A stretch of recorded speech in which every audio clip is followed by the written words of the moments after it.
sitting in the dock. I'm waiting to do a show in Toronto.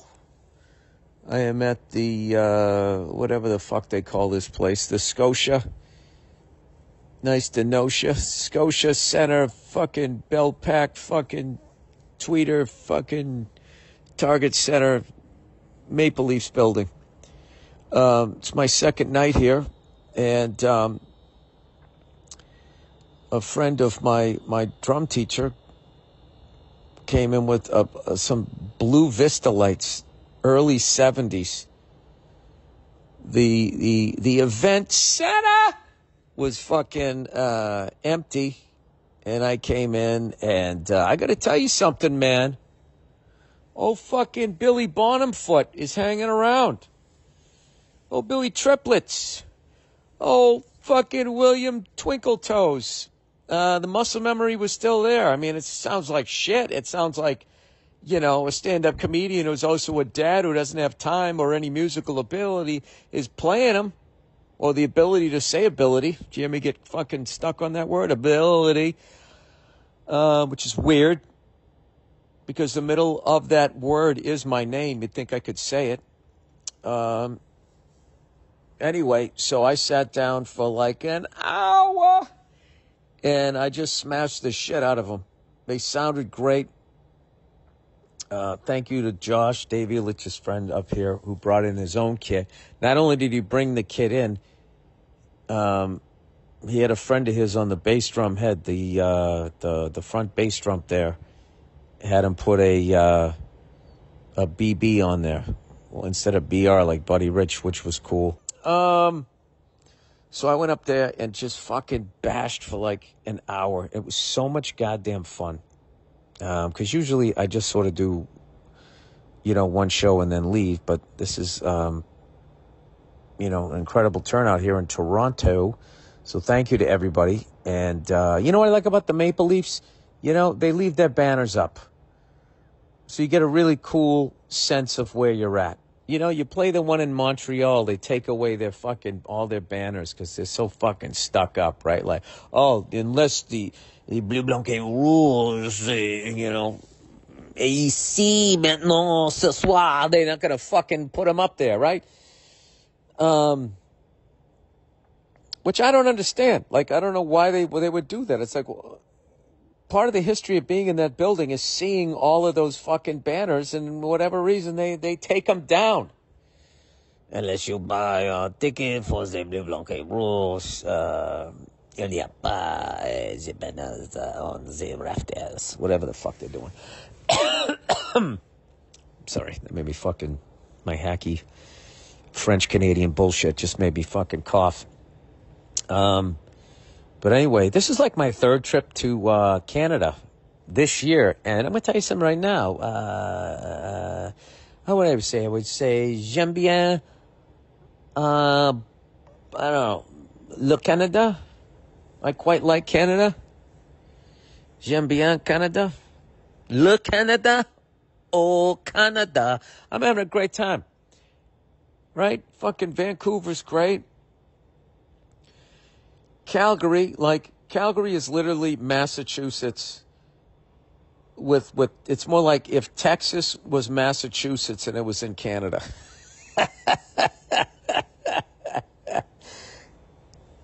It's, you know something, that's not even true. My whole view of Calgary is tainted. Because meaning it's skewed. Not talking about you know, the porno taint. I mean, tainted as in skewed. Because of the first time I was there with Verzi. Paul Verzi, way back in the day. We went there, and I don't know where we played, but it was the winter time, and I think everybody was going nuts because they were, like, cooped up or whatever. These fucking people drank like I had never seen. And I really have to think, like, the next 2 times I played Calgary, I was anticipating running into that because they were fucking animals that first time I went out there. I mean, I just remember, like, when I think of it, I just think of the venue and just hearing the sound of a beer bottle tipping over and then slowly rolling to the front of the stage. I heard that like 9 times every show. I mean, they were fucking lit. And then the last 2 times I was there or whatever, it has been cool, but I've just been anticipating. Especially last time, I played like a fucking park in the afternoon on the first show. And it was great. And then we were downtown that time, and the downtown area was great. So I'm gradually shaking off my first experience in Calgary. And none of it was that people were assholes. They were just fucking wasted. That's all I remember. So anyway, and then I did a trip to Montreal, which is always great. Montreal.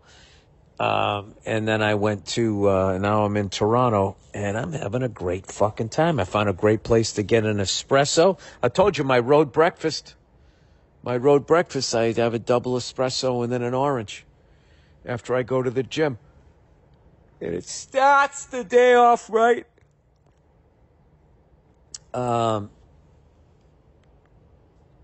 Anyway, so I'm up here with Steph Tolev, who's fucking killing it. And she's from Toronto. And she took me down to, first of all, we went to the Hockey Hall of Fame. It was right around the corner. It's the second time I've been there. And my big takeaway from that, other than that, hockey and golf have like some of the best trophies. I think hockey just overall, the trophies that they have are fucking incredible. I think I like the Hart Trophy because I just remember Wayne Gretzky would win it every year. And then also the Conn Smythe, I always thought was a cool one, which I didn't realize. I think this is a trophy. Conn Smythe, it has the old like make-believe gardens, which is pretty cool. Stadium on top of it. But my big takeaway is I want to get some shit out of my living room, sell it or whatever. And then I'm going to buy, when my kids get a little bit older, we're going to play that stand-up hockey game. Fuck these tablets and all of that shit. I'm going to get that bar level one that you play. And here's another thing too, was the kids were in there and they were playing like PlayStation 4. Last time I had a PlayStation, it was like 20 years ago. It was PlayStation 2, and they were playing the NHL one. It was fucking unbelievable. I was sitting there going like, that's a video game? That looks like a movie. And I said to the kid playing, I go, can you fight somebody? And he's like, yeah. I said, all right. So he was playing the other team that wasn't the Maple Leafs, and he lined up against Tavares.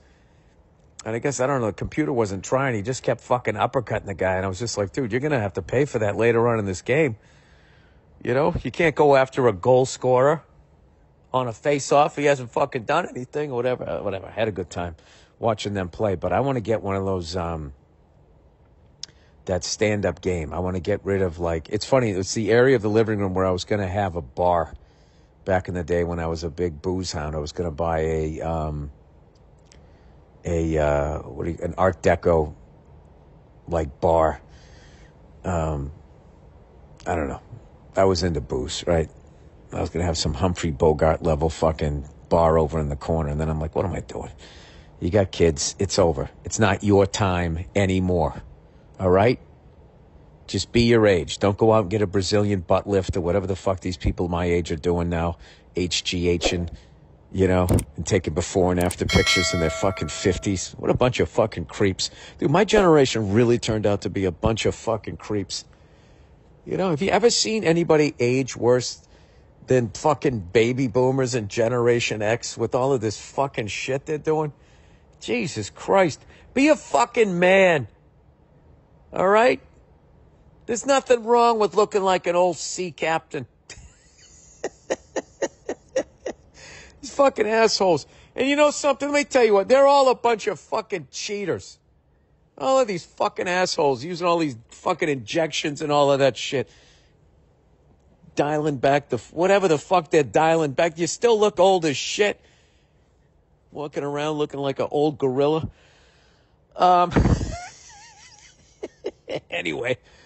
So Steph took me down to this area where it's this big, it's just like a big open market. And ended up getting a... what did they have? was it The Godfather or a classic or something like that? It was sausage, eggplant, and peppers. And the sandwich was so fucking big, I only ate like half of it. But it's sort of a part of Toronto that I've never been to. It's sort of the business area or whatever. And I will tell you this, man. They got a fucking junkie problem up here. You know what I mean? Like every city, you know, you got your fucking drug addicts or whatever. But like, this is like the only city I've been to in a minute where, you know, you're walking down the street and you're like, is that fucking guy coming at me? Am I nuts right now? Is that guy like, you know? And then you're looking, sort of trying not to look at him, but also like, can that person even see me? I saw this guy come down with this fucking look of euphoria. He must have just got a fix. And his eyes were up and he was fucking smiling wildly. And you know the deal. You know the deal with junkies, right? You're just like, just please, for the love of God, don't scratch me. Don't touch me. Nothing of your atmosphere get on me, please. I swear to God, he came and he was like, you know, this fucking guy, I don't know, he was like old school bald, you know, where he didn't shave the sides. He kept the hair. So he just had this landing strip. He looked like a fucking weatherman from the 1970s, just like tripping balls, coming down the street. A little bit of red in his fucking stubble. I mean, this guy was a fucking mess. And I didn't know what to do. Like, I was kind of like, you know what I mean? You just sort of subtly, as you're walking and you're waiting for, you know, any sort of quick movement to spring out of the way. You know, they got a lot of people talking to themselves. But it's mostly normal people. So that's the thing. They because there's just so, you know, 99% of people are just normal walking around. Very nice, very polite people. So, and then all of a sudden, like, and the junkies are sort of hiding, like, amongst them. Like, it's like they're coming out of a cornfield, except the corn is people. You know what I mean? All of a sudden, you're thinking you're just taking a stroll down the street. You're like, it's Canada, man. It's very nice. It's very quaint. It's a nice time of year to come up here. And then all of a sudden, just like out of nowhere, like a video game, junkie! Fuck! Happy junkie. Angry junkie, talking to himself, zigzagging, diagonal walker, coming out of the crowd. Fingernails, you know, just that shit where you're just like, keep this the fuck away from me. You got to figure they get a brand new batch every year with how cold it gets in the winter. There's no way these fucking one-shoed fucking junkies up here make it. Although they have like those underground tunnels up here.